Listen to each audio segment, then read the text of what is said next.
Euzu billahi mineşşeytanirracim. Bismillahirrahmanirrahim. Elhamdülillahi rabbil alamin. Ves salatu vesselamu ala rasulina Muhammedin ve ala alihi ve ashabihi ecmaîn. Sallu ala rasulina Muhammed. Sallu ala tabibi kulubina Muhammed. Sallu ala şefii zunubina Muhammed. Rabbi şrah li sadri ve yesir li emri ve hlul ukdeten min lisani yefkahu kavli. Ufevvidu emri ilallah. İnnallâhe basirun bil ibâd. Subhaneke la ilmen lena illa ma alemtena. İnneke entel alimul hakim. Subhaneke la fehmen lena illa ma fehemtena. İnneke ente cevadul kerim. İnnel hamdelillahi ve nahmeduhu ve nesta'inuhu ve nestağfiruhu. Na'uzu billahi min şururi enfusina ve min seyyiati a'malina. Men yehdullahi fela mudille leh ve men yudlil fela hadiye leh. Neşhedü en la ilahe illallahu rabbi vahdehu la şerike leh ve neşhedü enne Muhammeden abduhu ve resuluhu. Emma ba'd fe inne astaqul hadisul kitabullah ve hayrel hedi hedi Muhammed sallallahu aleyhi ve sellem ve şerrel umurel muhtesatuhâ ve kullu muhtesaten bid'aten ve kullu bid'aten dalaleten ve kullu dalalaten finnâr. Sadaka Resulullah fîmâ kâlev kemâ kâlallahu fi kitâbil kerîm. Bismillahirrahmanirrahim. Vel asri innel insâne lefî husr. İlellezîne âmenû amilu sâlihâti ve tevâsav bil hakkı ve tevâsav bis sabr. Sadakallâhul aliyyul azîm. Evet arkadaşlar, kardeşlerim, Allahu Teala nasip ederse bugün kabir azabı ile alakalı olarak konuşacağız. Mesela bazı insanlar, özellikle mealci taife dediğimiz bu Peygamber aleyhissalatü vesselam'a düşmanlık yapan, sünnet düşmanlığı yapan, hadis inkarcılığı yapan taife içerisinde özellikle Mustafa İslamoğlu, Mehmet okuyan ve onların etkisinde ve tesirinde kalmış bir takım insanların işte kabir azabının olmadığını, insanların ölümden sonra kıyamet günü Allahu Teala'nın cennet ve cehennemi yaratacağını, ondan sonra insanlara azap edip insanlara sorguya çekeceğiyle alakalı olarak bazı iddialarda bulunuyorlar. Ve diyorlar ki Kur'an-ı Mübin'de Allahu Teala kesinlikle ve kesinlikle ve kesinlikle kat'i olarak kabir azabıyla alakalı hiçbir ayet Kur'an'da mevcut değil, böyle bir şey söz konusu değil gibi laflar ve lafızlarda bulunuyorlar. Allahu Teala nasip ederse biz de bu meseleyi tahlil edeceğiz. Gerçekten yani meseleyi Kur'an-ı Mübin'de kabir azabı yok mu veya kabir azabını dile getirecek ayetler mevcut mu değil mi veya sünnetten hasta bununla alakalı hüküm nedir? Yani çünkü sonuçta hadis ilmi kendi başına bir branştır ve önemli bir kaidedir. Onun için gerçekten bu mesele mühim bir mesele. Biz ehli sünnet ve cemaat dediğimiz Kur'an ve sünnete tabi olan Peygamber aleyhissalatü vesselam çizgisinde olan peygamberin mirasına sahip çıkanların inancının temelinde kabir azabının hak olduğu, nekir ve münkerin hak olduğu, insanların kabirde azap görecekleri, bununla alakalı bize tevatür veya hatta mütevatir derecede 32 ayrı sahabe kanalıyla bize naslar, sahih naslar Peygamber aleyhissalatü vesselam'dan ulaştığına biz kanaat ediyor, iman ediyoruz.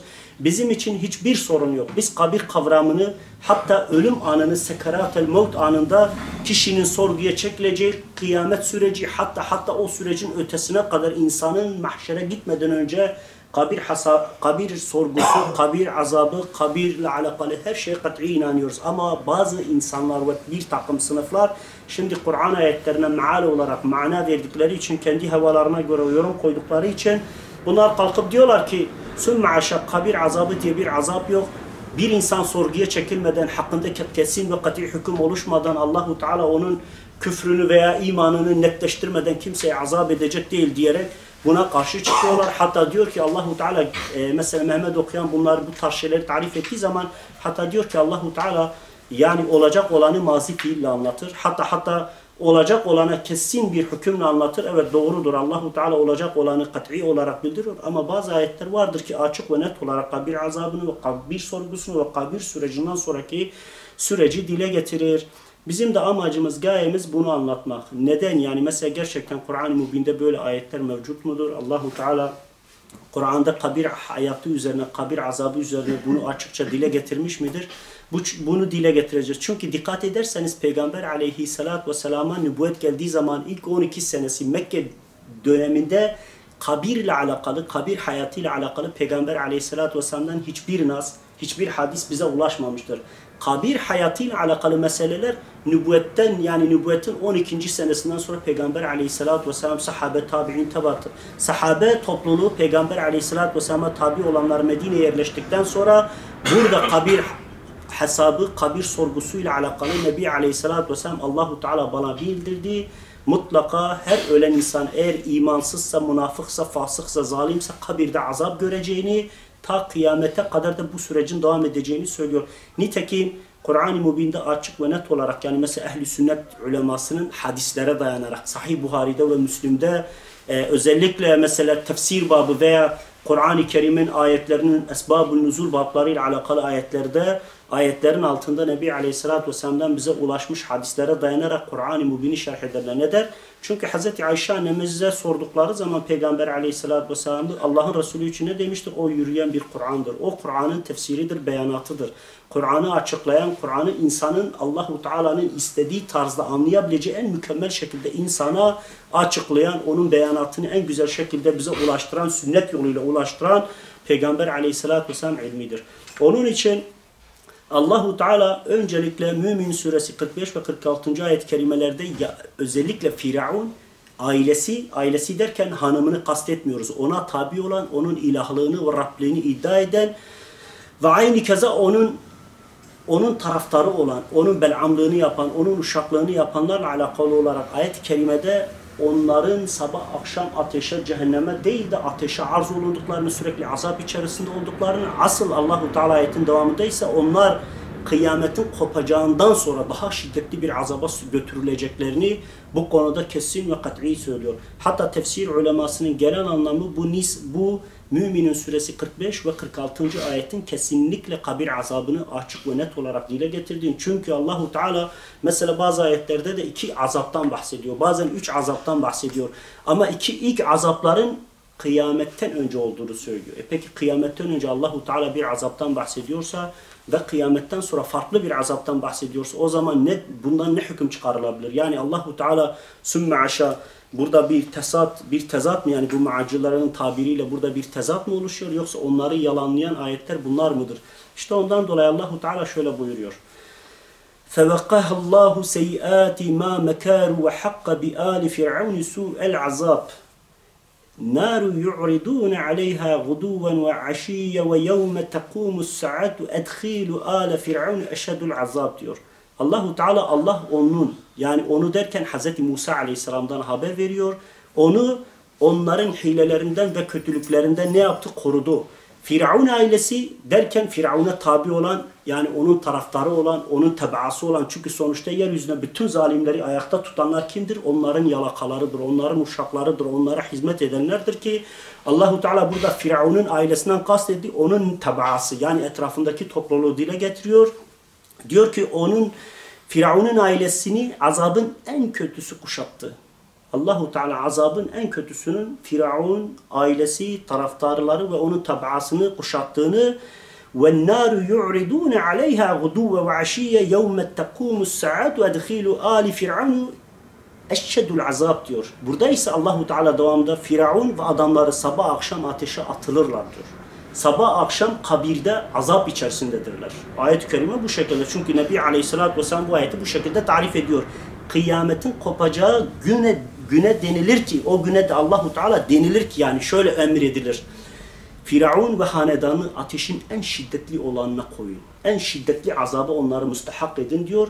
Ve bu ayet-i kerime ile alakalı Sahih Buhari ve Müslim hepsinin esbab-ı nuzul, yani bu ayetlerin nuzuluyla alakalı olarak diyorlar ki Abdullah İbni Ömer, Peygamber Aleyhisselatü Vesselam'ın, yani Hazreti Ömer'in oğlu olan ve fukaha 7 Abdullah'tan biri olan Abdullah bin Ömer diyor ki bu hadis-i şerifin, yani bir hadis rivayet ediyor, bu hadis-i şerifin özellikle Müminin Suresi 45 ve 46. ayetin tefsiri olduğunu söylüyor ve şöyle açıklama yapıyor. Diyor ki Abdullah İbni Ömer radıyallahu anh, Resulullah sallallahu aleyhi ve sellem bu ayet nazil olduktan sonra şöyle buyurmuştur. Sizden biri ölünce gideceği yer kendisine sabah akşam gösterilir. Bak, sizden biri öldüğü zaman gireceği yer kendisine sabah akşam gösterilir. Sürekli yaşayacağı o korkunç azap, karşılaşacağı o tehlikeli süreci sabah akşam kendisine gösterirler. Şayet ölen kişi cennetlikse cennetteki yeri, cehennemlik ise cehennemdeki yeri gösterilir. Ve kendisine Allah seni kıyamet gününde yeniden diriltinceye kadar bu senin alacağın yerdir denilerek bu şekilde kendisinin sürekli tehdit edildiğini Sahih Buhari'nin sahih olarak rivayet ettiği bir hadis. Aynı keza Kutub-i Sitte'de Resulullah Aleyhisselatü Vesselam'ın bununla alakalı olarak demiştir ki Abdullah İbni Abbas, o da diyor ki Resulullah Aleyhisselatü Vesselam'ın Medine'deki bir bahçede birine uğradı. Kabirlerinden azap gören 2 insanın sesini duydu ve bunun üzerine şöyle buyurdu. Yani bunlar bize ne olarak ulaşmış? Şimdi mesela öncelikle Peygamber Aleyhisselatü Vesselam'ın nasları, Peygamber Aleyhisselatü Vesselam hadisleri bizler için itibar edilir. Neden? Baştan beri biz bu konuları işlediğimiz zaman biz Kur'an-ı Mubin'de "Eti'ullah ve Resuluhu" diyen bütün ayetlerin yüzlerce olduğunu, Allahu Teala çok az ayette kat'i olarak sadece kendisine itaat emreder. Sadece bir ayette de emir sahibi olan, ulema olan, Allah'a ve dinine hizmet edenlere itaat emrediyor. Ama genel anlamda istisnasız iman konusunu da dile getirdiği zaman Muhammed Aleyhisselatü Vesselam, itaat konusunu da dile getirdiği zaman gene Muhammed Aleyhisselatü Vesselam. Peki doğal olarak da şu soru herkesin aklına geliyor. Eğer maalcı veya akılcı diye geçinen ve peygamber düşmanlığı yapan, Peygamber Aleyhisselatü Vesselam'ın tamamen postacı gibi gören ve Resulullah Aleyhisselatü Vesselam'a saldırarak onu itibarsızlaştırmaya çalışan münafıkların bu ayetlerden çıkarması gereken nedir diye soracak olursan, zaten Mehmet okuyan diyor ki ayetler, nes ayetleri yoktur. Nes mensuh diye bir kavram bile Kur'an'da olmadığını söylüyor ve bunu iddia da ediyor. Diyor ki yani esbab-ı nuzul da yoktur. Ayetlerin nuzul sebebi de yoktur. Bunu da kabul etmiyor. Etmeyince de doğal olarak peki Peygamber Aleyhisselatü Vesselam'a neyle itaat edeceğiz? Eğer Peygamber Aleyhisselatü Vesselam'a itaat etmememiz konusunda bunların iddia ettiği gibi eğer sünnet tahrif olmuşsa, sünnetin bir fonksiyonu yoksa, sünnet itibarsızsa, o zaman biz neye itaat edeceğiz? Olmayan peygamberin neyiyle ona itaat edeceğiz diye bu soruyu sorduğumuzda hepsini çıkmaza girdiğini rahat bir şekilde görürsünüz. Ama Allahu Teala zaten Peygamber Aleyhisselatü Vesselam'dan haber verdiği zaman, istiyorsanız İmam Şafii, istiyorsanız diğer ehli sünnet ulemasının genel görüşüne göre o Nebi Aleyhisselatü Vesselam hevasından bu dine bir şey katmadı. Hevasından katmadıysa, nefsinden katmadıysa, aklından bir şey üretmediyse, o zaman metlu veya gayri metlu vahiy dediğimiz ya sünnet yoluyla ya ayetler yoluyla Allahu Teala bazı şeyleri bildirir. Şimdi Rabbül Alemin kalkıp Kur'an-ı Kerim'de kabir azabı üzerine sure indirecek değildir. Kur'an bir anayasa kitabıdır. Kur'an insanların hayatlarına, maneviyatlarına, iç alemlerine, her şeysine etki edecek. İnsanın en mükemmel şekilde dünya hayatı içerisinde Allah'a itaat, insanlara karşı merhamet, şefkat ve güzel vasıflarla yaşayabileceği nitelikleri kendisine öğreten, yol açan bir kitaptır. Kutsal bir hayat kitabıdır. Ve Allahu Teala sadece ve sadece bir ayet indir, arkasından onun tefsirini, onun teferruatını gayri matlu vahiy ile Nebi Aleyhisselatü Vesselam'a indirir. Allah'ın Resulü de bunu açıklar. Zaten bu iki ayet-i kerime açık ve net olarak bak dikkat ederseniz Rabbül Alemin Firavun'un ve tebaasının sabah akşam ateşe arz edildiklerini, ateşe sokulduklarını, korkunç azaplarla karşılaştıklarını söylüyor. Arkasından bir de ne yapıyor? Parantez açıyor. Diyor ki kıyametten sonra ise en korkunç azap onları bekliyor. O zaman bu adam diyemez ki ya zaten Allahu Teala burada mazi fiille meseleyi kullanmış. O zaman nedir? O zaman zaten ileride olacak olanı haber veriyor diyemiyorsun. Çünkü kat'i olarak şu anda olanı söylüyor ki eğer Firavun ve tebaası kabirde azap görüyorlarsa, yani berzah aleminde, ruhlar aleminde büyük bir azapla karşılaşıp korkunç azaplar içerisindeyseler, elbette onlar gibi yeryüzünde bütün zalimler, müstekbirler, kan içici zorbaların hepsi aynı akıbeti yaşıyor demektir. Hatta Nebi Aleyhisselatü Vesselam diyor ki, Kutubisi'den Abdullah İbni Abbas diyor ki Resulullah Aleyhisselatü Vesselam şöyle buyurdu. Bu kabirde bu iki adam azap içerisinde. Bu iki adam dedi, ikisi de Müslüman olan, mümin olan, sahabe olan, ama vefat etmiş iki kişiden haber veriyor. Allah'ın Resulü ki bu Sahih Buhari'de senetleriyle sahih olarak bize ulaşmış. Kendisi diyor ki bunlar kendilerince büyük bir günah sebebiyle azap görmüyorlar. Bak kendilerince, yani aslında olmayan, kendilerince büyük bir azap sebebiyle bunlar kabirde azap görmüyorlar. Aslında bizim nezdimizde büyük olan iki şey yüzünden kabirde azap görüyorlar diyor. Biri bir adam ki namaz kılıyor, namaza kalktığı zaman çok az buyurun ufak abdestten dolayı akıntılarına dikkat etmiyor. Abdesti bozuyor. Mesela düşün ki hızlı bir şekilde abdest alıyor, lavaboya giriyor ve namaza durduğu zaman eğilince ne oluyor? Doğal olarak insandan bir su akıntısı oluyor, abdest bozuluyor. Bu adam bir ömür boyu bu şekilde abdestsiz namaz kılacağından dolayı bunun yüzünden azap gördüğünü, ikincisinin de dedikodu, kovuculuk, laf götürüp getirmek ki şu anda toplumda tepede olan, gerçekten böyle toplumun geneline sirayet etmiş bir hastalık olan dedikodu ve fitneden dolayı ne olduğunu, azap gördüğünü söylüyor Allah'ın Resulü Aleyhisselatü Vesselam. Sonra bir dal alıyor, bir yeşil dal alıyor, ikiye bölüyor, her birinin başına bir taneyi dikiyor. Sonra diyor ki umulur ki bunlar yeşil kaldığı müddetçe Allahu Teala azaplarını hafifletir. Demek ki kabir azabı sadece ve sadece kafir için, müstekbir için değil. Yani günahkar olan, Müslüman olan ama günahkar olan, günahlara aşırı olan ve dünya hayatında tövbe etmemiş, Allahu Teala da tövbesini kabul etmediği her insan için bu azabın olduğunu söylüyor. Peygamber Efendimiz kabir azabından Allahu Teala'ya sürekli sığınmış. Bu da müttefikun aleyhin olarak ve bu duası Kabe'de, hac zamanında, umre zamanında ve her yerde okuduğumuz bir duadır. Nebi Aleyhisselatü Vesselam sürekli bundan, Allah'a kabir azabından, ölüm ve hayatın fitnesinden ve Deccal'ın fitnesinden, ahir zaman fitnesinden, ki ahir zaman dediğiniz bugündür, internetin, sanalın, YouTube'un veya diğer her türlü şeyin çıkıp insanların nefislerinin ravaca çıktığı, nefislerinin tepeye çıktığı, insanların nefislerinin kulu haline geldiği o dönemden dolayı Allahu Teala'ya sığındığını haber veriyor. Nitekim Ukba şöyle dedi. Halid bin Said bin As kızı bana Hazreti Peygamber sallallahu aleyhi ve sellemin kabir azabından sığındığını işittiğini söyledi. Ki bu senetle gelen, bu yolla gelen hadisler tevatür derecededir. Nitekim Ebu Hureyre radıyallahu anhuma o da diyor ki Resulullah aleyhissalatü vesselam şöyle dua ederdi. Ne duası ederdi? Kabirden Allahu Teala'ya sığınırdı. Kabir hayatından, ölüm anında sekeratel mevtten Allahu Teala'ya sığındığını söylüyor. Ve şöyle dua ettiğini de dile getiriyor. Allahümme inni a'udu bike min azabi kabri ve min azabi nari ve min fitnetul mahyai ve memmat ve min fitnetul mesihul deccal diyor. Allah'ım kabir azabından, cehennem azabından, hayat ve ölümün fitnesinden. Çünkü insanoğlu hayatta kaldığı zaman mesela bizi Allahu Teala bir gaye, bir amaç için dünyaya göndermiş ama nefis ve şeytan devreye giriyor. Bizim mecralarımızı, sokaklarımızı, yollarımızı değiştirerek bizi hedefimizden farklı yönlere çekebiliyor. Ondan dolayı Peygamber Aleyhisselatü Vesselam hem ölüm anında sekarat-el mevt dediğimiz, ki Peygamber Aleyhisselatü Vesselam onu sekarat olarak dile getiriyor. Sekarat ne demek? Sarhoşluk demek. Yani bir tür dengeyi kaybetmek, ölümle hayat arasında bir çizgide bulunup yani bir deprem anında bir insanın kapıyı bulamaması gibi bir şey. Yani sarhoşluk, aklını kullanamamak, akıl kavramını, iradesini kaybetmek, ne yaptığını bilememek anlamında sekarat-ül mevt olarak kullanıyor. İşte Allah'ın Resulü diyor ki, Allah'ın Resulü fitnesinden, yani hayat ve ölümün fitnesinden ve Mesih Deccal'in fitnesinden Allah'a sürekli sığınırım demiştir. Allahu Teala'ya sığınırım. Hazreti Ayşe annemiz radıyallahu anha Allah Resulü aleyhissalatü vesselamın insanlar kabirlerinde azap olunur mu diye sordum. Çünkü bu konuda bir Yahudi ile tartışmış.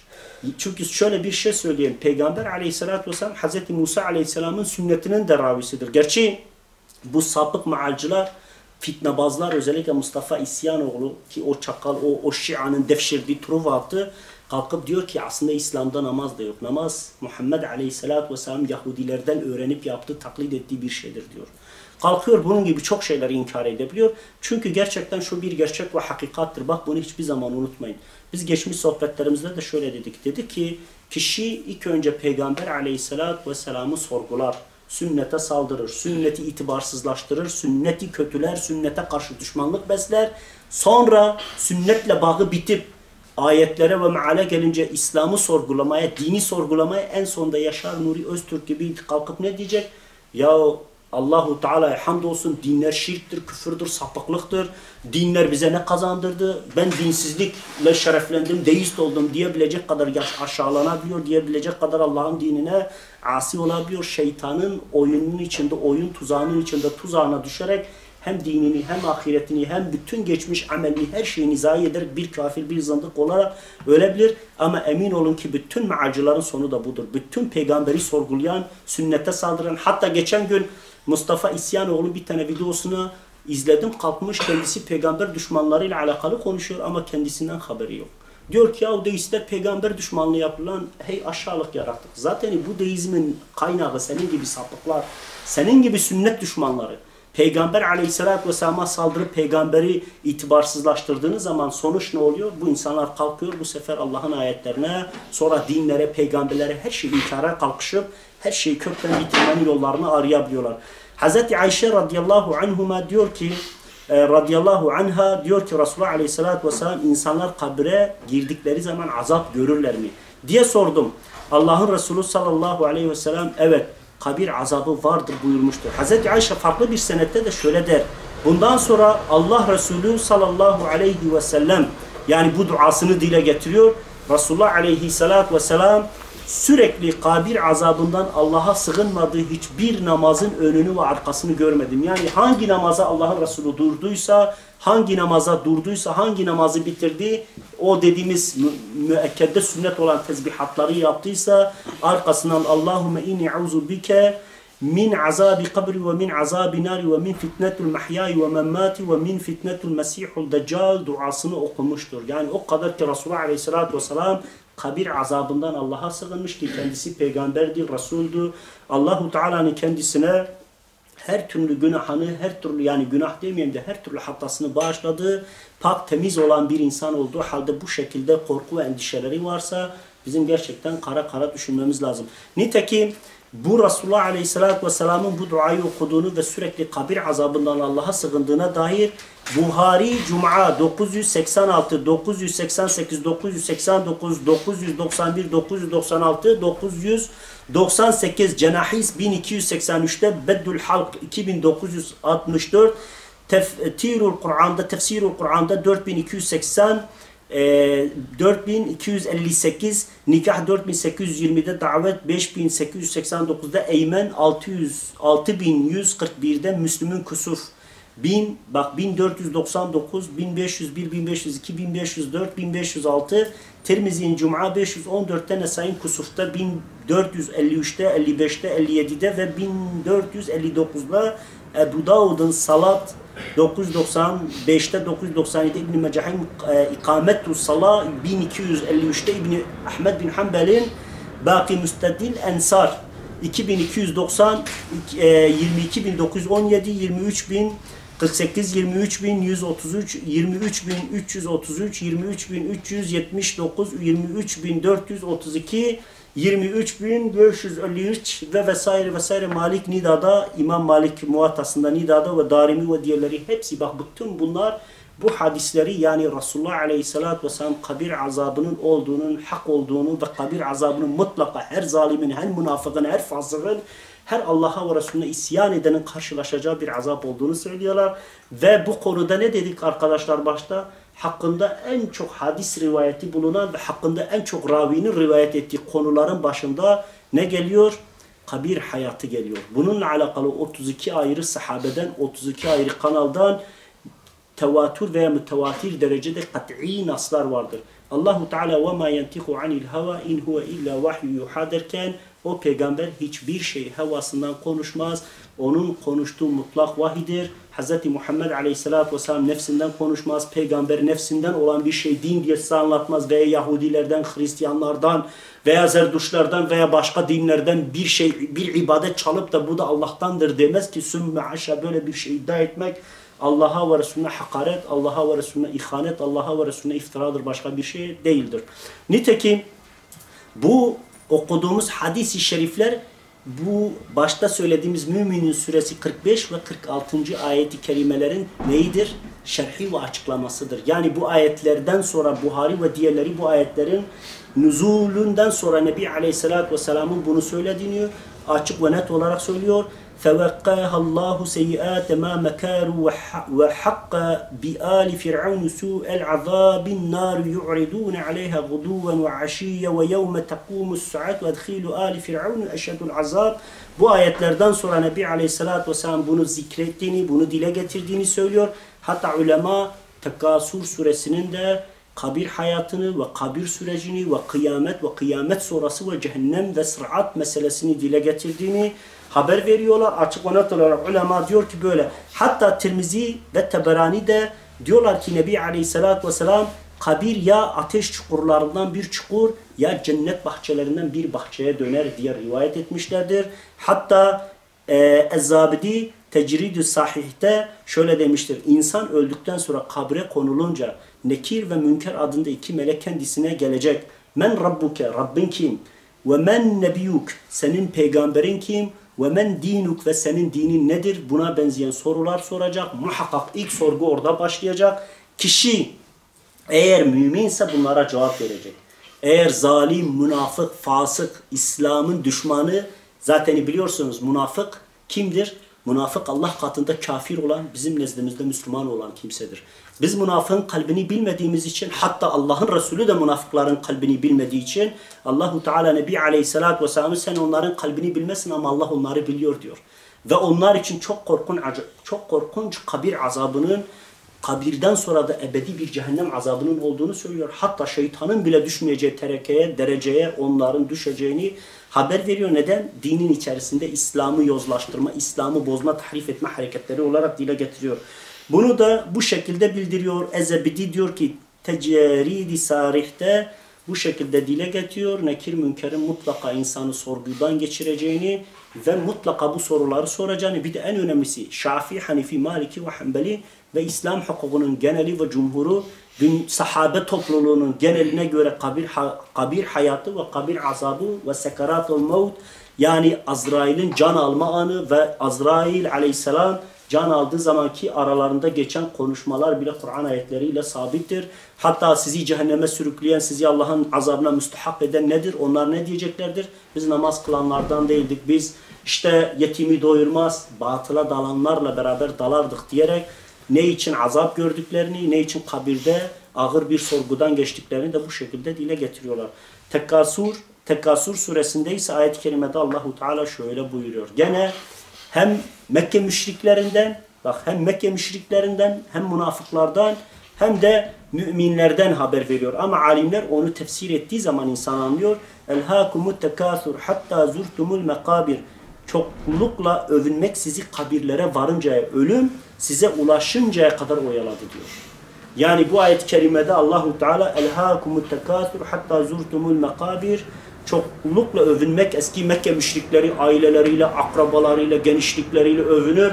Peygamber aleyhissalatü vesselamın erkek çocuklarının büyümemesi ve olmaması yüzünden onu aşağıladılar, hakaret ettiler. Bir de kendi soylarıyla övündüler.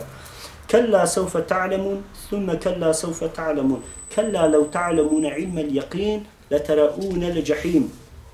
Thumme letera'ûne aynel yakin diyor. Thumme letus'elûne yevme izin anin na'im diyor. Allahu Teala burada çoklukla övmek sizi kabirlere varıncaya kadar oyaladı. Kella sevfe ta'lemun. Hayır, illerde bileceksiniz. İllerde mutlaka bileceksiniz yani. Yani neyi bileceklerini de haber veriyor. Thumme kella lev ta'lemune ilmel yakin. Hayır, kesin olarak bileceksiniz. Letera'ûnel cehîm. Andolsun o cehennemi muhakkak göreceksiniz. Burada Allahu Teala teyitler ediyor. Hem tenkitler hem teyitler ediyor. Sonra diyor ki ثُمَّ لَتَرَؤُونَهَا عَيْنَ الْيَقِينَ. Yine andolsun onu gözünüzde kendisini olarak, kat'i olarak göreceksiniz. ثُمَّ لَتُسْأَلُونَ يَوْمَ اِذٍ عَنِ النَّعِيمِ. Sonra o gün nimetlerden mutlaka hesaba çekileceksiniz. Yani mutlaka bu dünya hayatında geçirdiğiniz her anın, her saniyenin, her salisenin mutlak hesabı vardır. Bu ayet-i kerim Tekasur suresini tefsir eden Tebbari Rahimullah ayeti şu şekilde açıklıyor. Çünkü sonuçta bunlar da Nebi Aleyhisselatü Vesselam'ın sahabesinden, tabi'inden, teba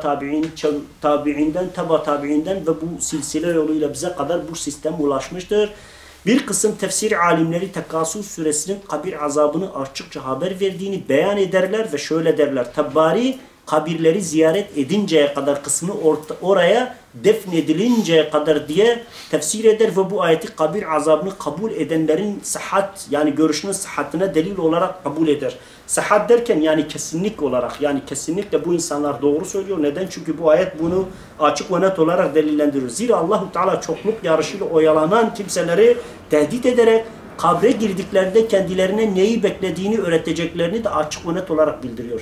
Diyor ki sizi mal, mülk, kadın, çoluk, çocuk, övünme, yani bilmem bu dünyalık olan meseleler o kadar sizi oyaladı ki ta siz kabre girince işte o zaman göreceksiniz.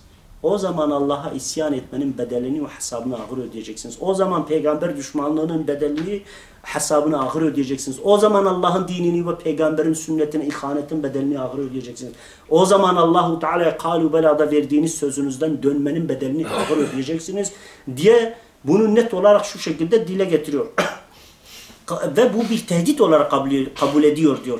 Kabre girdiklerinde kendilerinin neyin beklediğini göreceklerini de söylemektedir. Daha sonra Tebbari bu görüşü destekleyen şu rivayetleri de haber veriyor. İmam Ali'den bu ayet ininceye kadar bizim kabir azabıyla alakalı şüphelerimiz vardır diyor. Neden şüpheleri vardı? Çünkü bu ayet nazil olduktan sonra Resulullah Aleyhisselatü Vesselam kabir fitnesi diye bir meseleyi açık ve net olarak bu ayette. Çünkü şöyle bir gerçek vardır.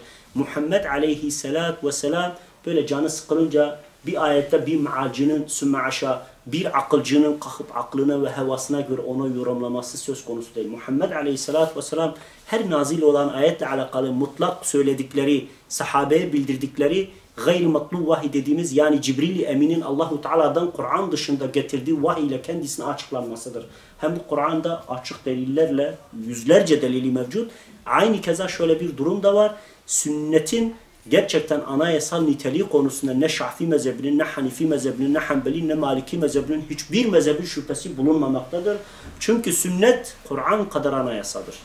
Ve sünnetin tahrif edilmesi, sünnetin hevalara göre kişilerin yorumlaması neticesinde ortaya ne çıkacak? Nefis putu çıkacak. Yani bir adam kendi hevasına, nefsine, menfaatine, çıkarına göre Kur'an'a yorum yapacak. Kendi kendine oturacak, üzerine akıl yürütecek. İşte İmam Ali bu ayet nazil olduktan sonra bu ayet ininceye kadar biz kabir azabından şüphe ederdik demiştir. Nehas ise kabirlere vardığınız zaman bileceksiniz cümlesini tefsir ettikten sonra İmam Ali'den şu görüşü dile getiriyor ki bunlar da zaten sahih senetlerle bize ulaşmıştır. Diyor ki İmam Ali'nin şu sözünü nakleder. Yani hangi sözü? Bu ayet ininceye kadar biz kabir azabının hususunda şüphelerimiz vardı. Yani Allah'ın Resulü de net bir şey söyleyemiyordu. Ama bu ayetler indikten sonra Allah'ın Resulü dedi ki evet bu kabir azabını açık ve net olarak dile getiriyor. O da Tahavi bu hadisin kabir azabını ispat ettiğini söyler. Yani bu ayetlerin nüzul sebebini. Resulullah Aleyhisselatü Vesselam kabir azabından Allah'a sığındığını ifade eden rivayetler ise mütevatir derecede yükseldiğini, mütevatir derecede olduğunu söylüyor ki başta okuduğumuz o hadis, o duayı var ya arkasından onun senet silsilesini gördüğünüz üzere neredeyse 100 küsür ayrı rivayetle gelmiş. 100 küsürün üzerinde. O kadar çok sahabeden rivayet var ki neredeyse kabir azabı üzerine kabir babı diye bütün hadis külliyatlarında 7 hadis imamında veya 9 hadis imamında veya 6 hadis imamının hepsi kabir azabıyla alakalı kat'i ve kesin sahih hadisleri bize kadar ulaştırmış. Ve dediğim üzere 32 veya daha fazla sahabe tarafından da bu hadisler rivayet edilmiş. Bu da nedir? Mütevatir olduğunun açık ve net bir şeyidir. Hatta bunu şöyle dile getirmiş. Bu sözüyle manevi bir mütevatirdir. Yani kat'idir, inkar söz konusu değildir. Ve ben size şunu da söyleyeyim. Yani mütevatir veya tevatür olan bir nası inkar eden açıkça bir ayeti inkar etmiş gibidir. Yani Kur'an'dan bir ayet inkar eden İslam'la bir bağ kalmıyorsa tevatür veya mütevatir olan bir nası, bir rivayeti, bir hadisi Peygamber Aleyhisselatü Vesselam'dan kesin olarak bize ulaştık. Kesin olan bir konuda Peygamberin sünnetini inkar da elfaz-ı küfrün dairesine girer. İbn-i Atiye naklettiğine göre Hz. Ali Tekasür suresi birinci bileceksiniz kabirlerde, ikincisi yeniden dirildiğinizde diye tefsir etmiştir. Peki İmam Ali kimdir? Resulullah Aleyhisselatü Vesselam hadislerinde ne diyor? Eğer ben ilmin şehriysem kapısı Ali'dir diyor. Yani İmam Ali evliyaydı yani veliydi. Çok gerçekten takvalı, zahid ve o kadar da alim bir sahabedir. Ve gerçekten Peygamber Aleyhisselatü Vesselam'ın 100-120 kadar sahabeye işaret ettiği bunların mesela hem iman bakımından hem amel hem ilim bakımından en yüksek derecede sahabeler olduklarını söylediklerinden biri de İmam Ali'dir. Hz. Ali aşere-i mübeşşeredir. İlk iman eden insanların dördüncüsüdür. Düşünsenize. Üçüncü mümin odur yani. Peygamber Aleyhisselatü Vesselam'a Hz. Ebu Bekir ve Hz. Ömer'den önce iman etmiştir. Onun için İmam Ali'nin her açıklaması bizler için anlam ifade ediyor. Zaten bunlar da 7 hadis imamında geçiyor. Yani bu İmam Ali ile alakalı bize gelen rivayetler Şia'dan gelse kabul etmem yani. Çünkü Şia'da senet kavramı yok. At sepet meselesidir yani. Hatta Şia diyor ki bizim bütün rivayetlerimiz İmam Ali'den geldiği için diyor biz senet menet sormayız. Hiç aracı bile koymayız diyor. Deriz ki İmam Ali dedi bitti meselemiz. Çözülmüştür yani. O sayede de milyonlarca hadis uydurmuşlar. O da diyor ki burada İmam Ali Tekasür suresinde birinci bileceksiniz dediği kabirde karşılaşacağınız azaptır diyor. İkinci bileceksiniz dirildikten sonra mahşer meydanında karşılaşacağınız akıbettir diye tefsir etmiştir. Daha ise birinci zecir ve vaadin kafirlere ikincisinin müminler için olduğunu söylemiştir. Yani birincisi kafirlerin karşılaşacağı azap kabir hayatında. İkincisi de müminlerin karşılaşacağı cennet menzili olarak tarif ediyor. İbn-i Cezvi ve İz bin Abdüsselam Allah ikisine de rahmet etsin. Kabirleri ziyarette iki mana olduğunu söylerler. Yani bu Tekasür suresini açıklarken bu kabirleri ziyaretten iki mana çıkarmışlardı. Ve birincisi, bu hal üzerine ölüm size yakalayıp kabirlerde ziyaretçi gibi oluncaya kadar bu müddet sonra da orada cennet veya cehennemdeki gerçek menzillere dönersiniz diyor. İkincisi, kabire girip oradaki ölülerinizi sayıncaya kadar, o kadar çok dünyaya bağlanmışlar ki, o kadar çok sapıtmışlar ki, yani kendi akrabalarını sayarlarken 100-200 kişi sonra diyor, hele gidelim bakalım dedelerimizin babaları, onların babaları kaç kişiymiş, bir de onları sayalım, onlar da yani büyüklüğümüzü, yani bir tür kibir göstergesi, bir tür nefsini, kendini, aşiretini, toplumunu yükseltme, ırkçılık manası olarak tarif ediyor. Ve diyor ki, böyle diyor, birincisi tenkittir. Birincisi ölüm esnasında, ikincisi ise kabir suali esnasında, üçüncüsü nüşurda müminlerle kafirleri birbirinden ayrılmaları emredilinceye kadar diyor. Yani birincisi tenkittir, ikincisi kabir suali sorgusu ve azabıdır. Üçüncüsü de hakla batılın birbirinden ayrılması demek. O da mahşer meydanı demektir. Onu o şekilde tefsir etmiş alimler. İlki kafirlere, ikincisi müminler için bir hitaptır diyor. Bak bu Tekasür suresini açıklayan ulema kim? Bunlar İbni Cevzi ve İz bin Abdüsselam ki Şafii mezhebinin büyük alimlerindendir. Kendisi aynı keza fukahadır, yani ilminde çok derin bir insandır. Ve aynı keza hadis ulemasıdır da, hadis alimidir, yani hadis hafızıdır. Kendisi bu ayetleri tefsir ederken bu kademeler, dördüncüsü demiştir ki kademe kademe ilminizi arttıracak, yani kademe kademe gerçekleri ve hakikatleri öğreneceksiniz. Artık gerçekten ne mal olduğunuz, ne kalitede olduğunuz kabirin sorgu sürecinden başlayacak, azap sürecinden mahşer sorgusu ve en sonunda zaten menzilin sırattır, ya cennet ya cehennem olarak tarif etmiş. Berzah alemi ilk gördüğünüzde, Ba'sta hesap esnasında cennet ve cehenneme girdiğinizde sizin neyi beklediğini bileceksiniz. Beşincisi ise birincisi kabir azabı, ikincisi kıyametteki azaptır diye tarif etmişlerdir. Yani bu, anlıyor musunuz? Bu ayetlere bu kadar 5 ayrı içtihat ve yorum koymuşlardır ve demişlerdir ki, nitekim Beydavi, Ebu Suud Efendi ve Alusi ise şöyle demişlerdir. Birincisi tenkittir, ikincisi birinci ölüm esnasında veya kabirde, ikincisi nuşurda olacak şekilde açıklanmışlardır. Yani birincisi kabir azabı, kabirde karşılaşacakları süreç, ikincisi de neymiş? İkincisi de mutlaka insanlar bu şekilde. Nitekim Alusi aynı zamanda kabir azabından Medine döneminde bahsedildiği bilgisini de verir. Bunu söylerken de şu rivayeti verir. Başta biz ne dedik? Dedik ki Resulullah Aleyhisselatü Vesselam'ın kabir hayatıyla, kabir azabıyla alakalı olarak şöyle bir tabir var.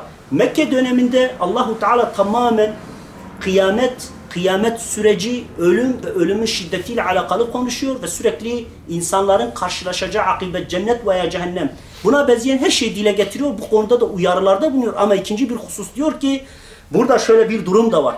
Ayrıyeten Medine'de ise tamamen Allahu Teala kabir azabı, çünkü artık iman eden bir topluluk var, iman eden Müslümanlar var ve onların yanında münafık topluluğu var ve münafıklar da gerçekten art niyet güden, hilebazlık içerisinde olan Peygamber Aleyhisselatü Vesselam'a, ya Muhammed biz sana iman ettik, ama gerçekte hiçbir iman belirtisi göstermeyen, her fırsatta müşriklerle, kafirlerle, Rumlarla, her toplumla ittifak kuran ve İslam'a karşı çalışan. İşte İmam Alusi aynı zamanda kabir azabından Medine döneminde bahsedildiğini bilgisini verir ve şöyle bir rivayette bir dile getiriyor. Diyor ki Resulullah sallallahu aleyhi ve sellem bir gün Hazreti Ayşe'nin odasına girdiğinde, Hazreti Ayşe radıyallahu anha, onun yanında Yahudilerden bir kadın varmış. Bu kadın, biliyor musun siz kabirlerinizde fitneye düçar olacaksınız diyordu. Yani Hazreti Ayşe'yi ve Müslümanları tenkit ediyor, kötülüyor. Yani siz kabirlerde korkunç bir akibetle karşılaşacaksınız. Çünkü sonuçta yani Tevrat tahrif de edilmişse, hala bugünkü Tevrat'ta hala Allahu Teala'nın vahyisinden ne vardır? Deliller vardı. Mesela racim konusundaki ayetler hala Tevrat'ta duruyor. Hatta İncil'de de duruyor. Tahrif olmuş kitaplarda hala Allahu Teala'nın hükümlerinden bir neviler mevcut. İşte onlar da kabir hayatına inanıyor. İnandıkları için öyle demişler. Demişler ki siz fitneye düçar olacaksınız. Bunun üzerine Resulullah sallallahu aleyhi ve sellem birden kızarak fitneye düçar olacaklar ancak ve ancak Yahudilerdir buyurdu. Birkaç gece geçtikten sonra, bak Resulullah Aleyhisselatü Vesselam burada onları tenkit ediyor. Diyor ki birkaç gün gece geçtikten sonra Resulullah Aleyhisselatü Vesselam Hazreti Ayşe annemize, hanımına, biliyor musun bana siz kabirlerde fitneye düçar olacaksınız diye vahiy geldi buyurdu. Yani gayri matlu vahiy ile Allahu Teala kabir azabının hak olduğunu ve herkesin kabirde mutlak bir fitneye düçar olacağını, bir sorgudan geçeceğini, hatta Nebi Aleyhisselatü Vesselam yani sekarat-ül mevtten, işte o anın şiddetinden Allah'a sığınıyorum diye rivayet verdiği zaman ne diyorlar? Diyorlar ki ya Resulullah, yani bu sekarat-ül mevt nedir ki bu kadar çok dile getiriyorsun? Çünkü diyor ki insan diyor ölümle hayat arasında bir çizgiye geldiği zaman şeytan alene kendisini ona gösterir ve ölüde muazzam bir susuzluk, buna benzeyen haller oluşur. İşte o zaman şeytan küfrü ona telkin eder. Kafir olmasını, dinden vazgeçmesini, müşrik olmasını, Hristiyan olmasını veya peygamberi inkar etmesini ister. Onun karşılığında da bir tasu vaat eder. Ve diyor ki gerçekten Allahu Teala ayette bildirdiği üzerine gerçek mümin değilseniz ayağınız orada sabit kalmıyor. Bir şekilde kendi dininizden dönerek bir bardak suya, ki yani bu nedir? Bu manevi bir sorgudur. Manevi bir fitnedir yani. Ve burada bir bardak suya imanını tercih edecek, imanını satacak yüz binlerce insan olacağını söylüyor. O kadar ki hassas bir mesele. Ve gerçekten fitne süreci zaten ayette de göreceksiniz. Ayette de Allahu Teala aynı şekilde bunu dile getiriyor. Ve diyor ki vahiy geldi. Hazreti Ayşe o günden sonra Resulullah Aleyhisselatü Vesselam devamlı kabir azabından Allahu Teala'ya sığındığını hep işittim diyor. Yani o kendisine gayri matlu vahiy ile bu rivayet verildikten sonra evet kabir fitnesi vardır, kabirde fitneye düşme vardır, kabir azabı vardır diye kendisine ulaştıktan sonra o bu şekilde hareket etmiş. Bir ayet-i kerime ise Tevbe suresi 101. ayet-i kerime, Allahu Teala çevrenizdeki bedevilerden bir takım münafıklar vardır. Bak dikkat ederseniz burada Allahu Teala Peygamber Aleyhisselatü Vesselam'a ve müminlere sesleniyor. Çevrenizdeki bedevilerden bir takım münafıklar vardır. Medine halkından da münafıklıkta direnenler var ki sen onları bilmezsin. Yani Allahu Teala Muhammed Aleyhisselatü Vesselam'a sen onları bilmezsin ama Allahu Teala onları bildiğini, tanıdığını söylüyor. Biz onları biliriz. Onlar 2 defa azap görecekler. 2 defa azaba düçar olacaklar. Sonra büyük azaba da mutlaka iletilecekler diyor. Buradaki tefsiri de, bu ayetin tefsirini de ulema yaptığı zaman 2 defa azaba düçar olacaklar kelimesinde zaten burada ne diyor? Setu'azzibune maratayn diyor. 2 sefer ki ileride gelecek yani ölümleriyle beraber. Çünkü S harfi bak sevfe veya se kelimesi ileride olacak olanı, ölümlerinden sonra veya uzun bir vadede kendi ölümleriyle beraber karşılaşacakları şey olarak söylüyor. Ve mimmen havlekum minel a'rabi munafikun ve min ehlil medineti maradu alen nifaq ve la ta'lemuna nahnu na'lemuna sen nu'azzibuna marratayn thumma yuraduna ila'l azabil azim diyor Allahu Teala. Yani sen ne kadar bilmiyorsan da ya Muhammed o sana inanmamış olan, ağızlarıyla söylerken kalpleriyle kin ve nefret ile sana bakanlar mutlaka ve mutlaka 2 defa azap göreceklerdir. İşte alimler bunu tefsir ettiği zaman başta okuduğumuz o Mü'minin suresi 45 ve 46. ayetlerde Allahu Teala Firavun ve ahalisinden haber verip onların kabirde muazzam bir azapla karşılaşacaklarını, sabah akşam ateşe arz edileceklerini, asıl kıyametten sonra ise daha büyük korkunç bir azaba iletileceklerini söylüyor. Burada da Allahu Teala münafıklardan ağızlarıyla iman ettiğini söyleyip kalpleriyle kin ve nefretten, İslam'a zarardan başka bir şey vermeyen münafıklardan haber veriyor. Diyor ki onlar münafıktırlar, sen bilmeyebilirsin, bilemezsin. Çünkü kalpleri Allahu Teala'dan başka kimse bilemez. Biz hatta ne dedik? Her zaman diyorum, bir insanın ağzından çıkan fiili, açık sözü olmadığı müddetçe bir insan için bu münafıktır, fasıktır, kafirdir, zalimdir demez şeyimiz, lüksümüz yok. Hatta ulema meseleyi tahlil ettiği zaman ne diyorlar? Diyorlar ki mesela İslam dışı bir ideoloji küfürdür ama kişiye ve bireye geldiği zaman onu söyleme hakkının bizde olmadığını, çünkü bu insanın bunu tenkit etmesi, açıkça ortaya koyabilmesi ve bunun sadece zan üzeri olmaması lazım, kat'i bir bilgiye dayanması gerektiğini de söylüyor ki o da bizim görevimiz ve sorumluluğumuz değil. Onun için Allahu Teala biz onları biliriz. Onlar 2 defa azap edeceğiz. Sonra da büyük bir azaba mutlaka, yani kıyametten sonra daha büyük bir azaba ileteceğiz derken burada 2 azap, birincisi sekarat-ül mevt, ölüm anında o insanın ruhunun kabz edilmesi, ölüm acısı ve ızdırabı. İkincisi nekir münker sorgusu sonrası karşılaşacak kabir azabıdır. Sonra en büyük azap ise kıyamet günü insanlar diriltildikten sonra karşılaşacakları o mizana çıkıp da ömürlerin 2 katı sorgudan geçtikten sonra sıratı geçerken ya aşağı ya düz cennete gidecekleri akıbet ve neticedir. Ki münafıklar ve kafirler asla cennet görmeyeceklerine göre o zaman orada karşılaşacakları azabın neticesi budur. Ayette geçen 2 azaptan birincisi dünya azabı yani ölüm anı, ikincisi ise kabir azabıdır. Hatta İmam Azam'a göre kabir azabıdır demiştir. Bu ayetteki o 2 azap biri ölüm anıdır. Biri de kabirde karşılaşacağı azaptır. İmam Azam ve İmam Şafii veya diğer ehl-i sünnet ulemasının hepsinin görüşüne göre bu ayetleri tefsir ettiklerinde demişlerdi ki burada kabir azabı, sekaratul mevt, ölüm anı ve kabir azabıdır. Başka bir şey değildir. Yani demek ki münafıkların veya bu mealci zihniyetin böyle dile getirdiği gibi bir mesele söz konusu değil. Burada ayetlerin açıkça kabir azabını ve kabir sürecini dile getirdiğini, Allahu Teala hukuku öyledir. Rabbim önce ayeti indirir, meseleyi tahlil ettirir, bir şekilde sana dile getir, arkasından onun Resulü tefsirini yapar, açıklamasını yapar. Eğer zaten müminsen, semi'na ve ata'na dersin, işittim ve ben itaat ediyorum dersin, Allah'a ve Resulüne uyarsın. Ama değilsen zaten neysen olsun. Zaten Allahu Teala Kur'an-ı Kerim'de ayet-i kerimede demiyor mu? Kul in kuntum tuhibbunallaha fettabi'un yuhibbukumullahu ve yaghfir lekum zunubakum Allahu gafurur rahim derken de ki eğer Allah'ı seviyorsanız bana tabi olun. Beni dinleyin. Benim sözüme, benim görüşüme, benim size emredeceğim şeylere uyarak bana gerçekten mutlak bir iman, mutlak bir teslimiyet gösterin. O zaman Allah da sizi sever, günahlarınızı bağışlar. Ki Allahu Teala bunu Peygamber aleyhissalatü vesselam ağzıyla bize ileterek bizim inanmamız gereken, kanaat etmemiz gereken budur. İman nedir? Mümin kimdir? İslam nedir? Diye sorduğumuzda tek bir anlam çıkıyor. Teslim olmak ya. Yani senin Allah ve Resulü sorgulanmaz. Allah ve Resulü konusunda münakaşa edilmez. Allah ve Resulünün emrettiği konuda bir Müslümanın seçme hakkı yoktur. Ya eyyühellezine amenu ati'ullah ve Resuluhu ve ulul emri minkum diyor Allahu Teala. Ey iman edenler, ey iman edenler veya mesela bazı alimlerin tefsirlerde dile getirdiği zaman ey iman ettiğini söyleyen veya ey iman ettiğini iddia edenler Allah'a ve onun Resulüne mutlak itaatte bulunur. Sorgusuz itaat. Bir kere imanın anlamı budur. Mümin kimdir? Teslim olandır, teyit edendir. Yani gerçekten böyle içi dışı bir olan ve gerçekten kalbinde nasıl inanıyorsa ağzında onu ikrar edendir.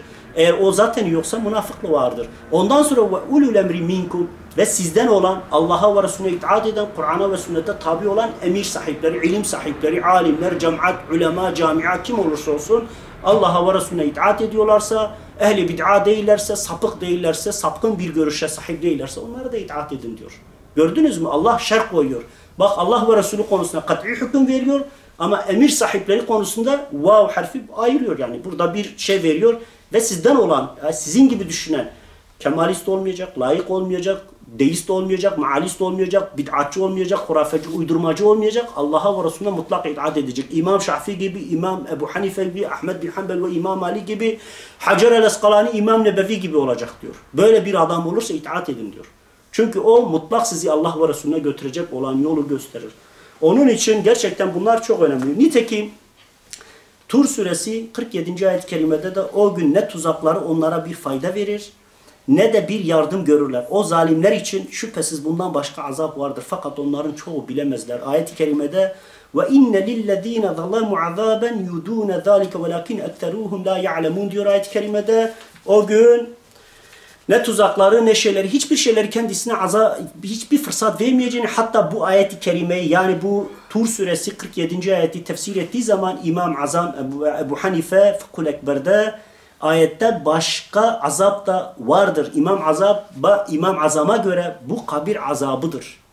Başka azap da var. Bak dünya hayatında bunlar Allahu Teala yenilgi tattırarak Peygamber Aleyhisselatü Vesselam'ı onlara muzaffer ederek bütün hile ve destelerini boşuna çıkararak Ebu Cehil'i, Ümmeye bin Halefi, Ebu Leheb'i ve diğer bütün o müşrikleri, o kafirleri kahru perişan etti. Sonra da en zelil ve en rezil bir ölümü onlara tattırdı. Ondan sonra diyor ki başka azaplar da var. Başka bir azap değil, başka azaplar da olduğunu söylüyor. İşte İmam Azam Ebu Hanife Fıkhul Ekber'de diyor ki burada kabir azabı başlangıç olarak dile getiriliyor diyor. Nitekim Hazreti Ayşe annemiz Diyor ki Resulullah Aleyhisselatü Vesselam azabın olup olmadığını sormuştum. O demişti evet kesin ve kat'i bir azabı var. Hatta bununla alakalı rivayetlerini de açık ve net olarak bildiriyor. Nitekim Müminun suresi 46. ayet-i kerimede Firavun ve adamları tebaası olarak geçiyor. Sabah akşam ateşe atılırlar. Sabah akşam bunlar cehenneme değil azabın içinde olacaklarını söylüyor.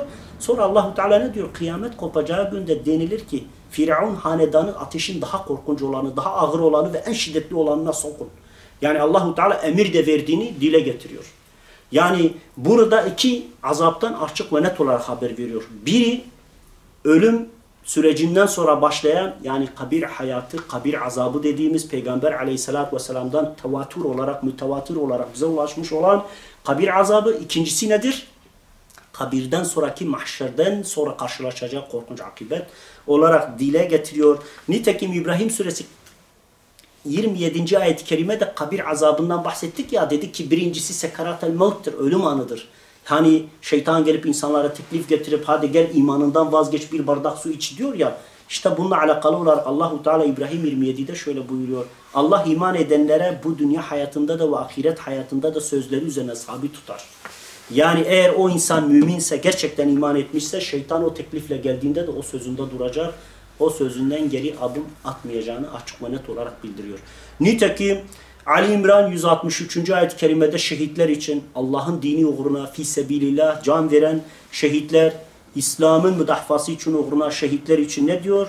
Allah yolunda öldürülenlere sakın ölüdürler demeyin. Bilakis onlar diridirler, Rableri katında rızıklandırılmaktadır. Peki mümin bir adam, Allah yolunda ölen, şehit olan bir adam Rabbi katında rızıklandırılıyorsa, zalim olan Firavun, Nemrut, Dahak ve yeryüzünün müstekbirleri olan, Allah'ın şeriatına ihanet eden, yüz binlerce mazlum müstazafı katleden kafirler ne yapıyor? Onlara da nimet verecek değiller ya. Elbette karşılaşacakları korkunç bir azaptır, korkunç bir akıbettir. Buna kat'i olarak inanmak lazım. Onun için kardeşlerim aslında Kur'an-ı Kerim'de 30'un üzerinde ayet-i kerime bütün tefsir ulemasının ve ehli sünnet ve cemaat dediğimiz ulemanın, ki ileride Allah nasip ederse bu meselelerin kalanını da devam edeceğiz, dile getireceğiz. O zaman göreceksiniz ki Kur'an'da 20-30'un üzerinde ayet açık ve net olarak insanların sadece bir sefer azap yani cehennem azabı ile değil, cehennemden önce de değişik azaplarla karşılaşacaklarını ve bunların çoğu ölümlerinden sonra berzah alemi dediğimiz ruhlar aleminde gerçekleşeceğini açık ve net olarak ayetler bildiriyor. Zaten okuduğumuz ayetlerde de Firavun ve tabaasının sabah akşam ateşe arz edilmesi ve kıyamet günü daha korkunç olana gireceklerini söylemesi bile yetiyor insan için. Demek ki evet, kıyamet öncesi bir azap olduğunu net olarak bildiren ayet de budur işte.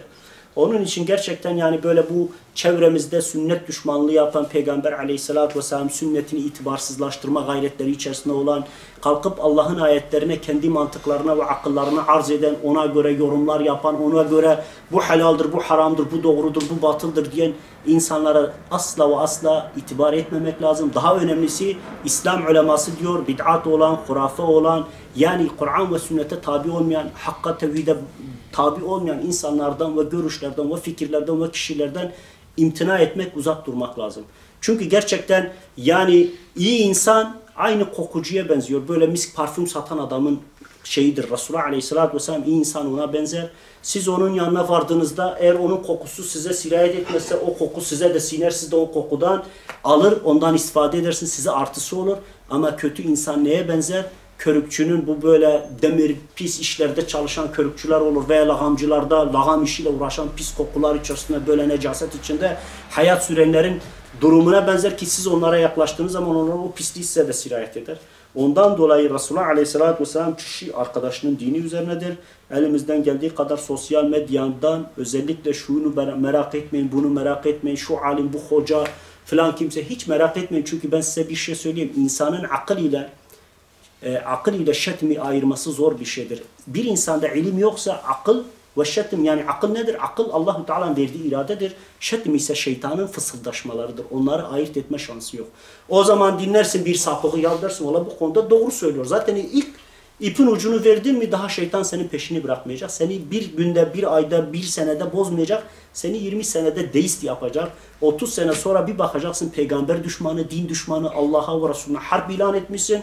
Bir kafir ve zındık olarak öbür tarafa intikal etmişsin. Yani o duruma gelirsin. Çünkü bu ülkede mesela ben baktığım üzere bu ülkede mealcilik yapan, İşte biz uydurulan dine değil de biz vahiy dinine mensubuz, uydurulan dinden beriyiz diyenlerin hepsinin deizme doğru gittiklerini, çünkü peygamber inkarıyla beraber Kur'an'ı sorguladıklarını, Allahu Teala ayetleri üzerine tahribatta bulunduklarını, İslam'ın hiçbir helal ve haram kavramı içinde bırakmadıklarını, her şeyi tamamen bu dinden çıkardıklarını, öyle de helak olup gideceklerini de biz biliyoruz. Sakın ve sakın biz onlardan olmayalım. Çünkü gerçekten kalu belada Allahu Teala'nın dinine ve Allahu Teala'ya din üzerine verdiğiniz sözünüzden döndüğünüz anda sizin için bir kurtuluş kapısı kalmıyor. Helak olmak dışında. Onun için o sözü hatırlamak, elimizden geldiği kadar Allah ve Resulünün çizgisinde gitmek, yani bir Kur'an'a ne kadar itibar ediyorsak sahih olan, senetleriyle bize temiz olarak ulaşmış olan sünnete de o şekilde itibar etmek lazım. Sonra sahabeye, tabi'ine ve teba tabi'ine itibar etmek lazım. Onların bize din diye telkin ettikleri, önümüze sundukları şeyleri alalım, gerisinden de beri olalım. Çünkü Resulullah Aleyhisselatü Vesselam hayrun nasi karni sümmellezine yelunahum ve thummellezine yelunahum diyor. İnsanların en hayırları benim içinde bulunduğum sahabedir ki 120 ayette Allahu Teala vasıflarını veriyor. Hazreti Ebu Bekir'i, Hazreti Ömer'i, Hazreti Osman'ı, İmam Ali ve Hazreti Talha, Hazreti Zübeyir ve daha nice sahabi övüyor. Çünkü diyor ki Bedir'e katılan, Rıdvan biatında bulunan, Mekke'nin fethine katılmış olan, Uhud'a katılan, buraya katılan, Allah hepsini affediyor, ediyor. Sürekli Allahu Teala mağfiret ediyor. Allahu Teala cennetlik olduklarını ayetlerle sabit olan diyor. Altlarına ırmaklar akan cennetleri onlar için hazırladığını açık ve net olarak diyor. Hatta Rabbül Alemin daha yaşarlarken ayet indiriyor, cennette olduklarını söylüyor yani. Kesin kat'i hükmünü veriyor ve bize tevatür derecede naslarla da sahabenin en şerefli topluluk olduğunu söylüyor. Ondan sonra tabi'in, onlar da İmam Ebu Hanife gibi, İmam Cafer-i Sadık gibi, Hasan-ı Basri gibi, Süfyan-ı Sevri gibi Peygamber Aleyhisselatü Vesselam'ı görmemiş ama onların öğrencilerinden eğitim almış, onlardan sünneti çok güzel kavramış, İslam'ın aslını, usulüne bize ulaştırmış olan, sonra teba tabi'in dediğimiz İmam Şafii gibi, Ahmed bin Hanbel ve İmam Malik gibi ve ona benzeyen ulemalar ki bunlar Peygamber Aleyhisselatü Vesselam insanların en hayırları dediği insanlardır. Ve ben size bir şey söyleyeyim, insanların en hayırlarının peşinde giden kurtulur. Yoksa akıbeti ve neticesi bizim gibi olanlara hiç peşinde gidilmez. Çünkü neden gidilmez? Ya zaten insanoğlu şarampole her zaman top gibidir, sağa sola kayma ihtimali vardır ve insanoğlu bir zorlukla karşılaştığı zaman geri adım atabiliyor. Badanaj da yapabiliyor, davasından da vazgeçebiliyor. Bazen tamah etmek, insanoğlu yaşlandıkça, ömrü ilerledikçe dünya sevgisi, mal sevgisi, makam sevgisi bazen Allah ve Resulünün görüşünün önüne geçebiliyor. Onun için bunlara çok dikkat etmek lazım. Allahu Teala hepinizden razı olsun. Rabbim bizleri haktan, tevhidden, adaletten, İslam'dan ayırmasın. Rabbim bize hakka hak gösterip hak yolda mücadele veren kullarından eylesin. Batılı batıl gösterip batıldan sakınan, Allah'a masiyette bulunmaktan imtina edilen kullarından eylesin. Rabbim bizleri Hz. Muhammed Aleyhisselatü Vesselam'ın, sahabenin, tabi'inin, teba tabi'inin, selef ve halef alimlerinin, İmam Şafii ve Ebu Hanife ve Ahmed bin Hanbel ve İmam Malik gibi alimlerin çizgisinde giden, gerçek İslam'ı yaşayan kullarından eylesin. Rabbim bizleri kıyamet günü mahşer meydanda Livatul Hamd sancağı altında Muhammed Aleyhisselatü Vesselam'la beraber haşrolunan, aynı keza onun ümmeti şerefine nail olan kullarından eylesin. Havd-i Kevser'de Nebi Aleyhisselatü Vesselam'ın elinden o mübarek, o kutsal sudan içmeyi bizlere nasip etsin. Ebedi susuzluğu bize yaşattırmasın. Sıratı geçen, cennetine nail olan rahmetiyle muamele gören kullarından eylesin. Amin. Velhamdülillahi Rabbil alemin. İlahi salli ve sellim ya Rabbi ala habibike Muhammed Mustafa ve ala ali kulli ashabi kulli ecmain ve şuhedai ve salihin. Lillahi el-Fatiha. Temas salavat.